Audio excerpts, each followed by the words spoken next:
Ja, ik denk sowieso dat we kennis maken met de staf hier aanwezig, met de bestuursleden hier. Eigenlijk het een en ander zien wat belangrijk is om te hebben gezien op Aruba.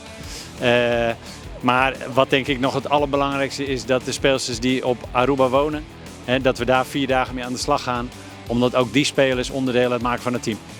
Deze dagen, we gaan 4 keer trainen. En ik ga met heel veel mensen spreken. Ik ga alles zien wat ik moet zien. En vooral eigenlijk me voorbereiden op de eerste trip die we hebben. En dat is het toernooi op Curaçao.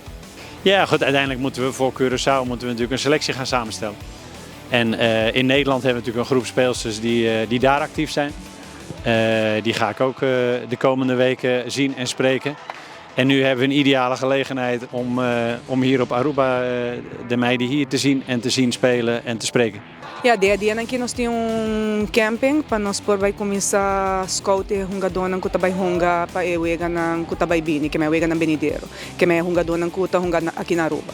Ja, aqui na nossa variedade nós temos muita mulher de 12 anos até bobo bisa 24 anos mais ou menos. Aqui dentro 22 muita mulher arubiano. Tem diferente muita mulher de diferente time aqui na Aruba. Ja, seguinte stap nanta panambay junto com o jogador de Holanda, nanta será full seleção para aqui na Aruba. Essa que dá algo conta para mim piada suceder?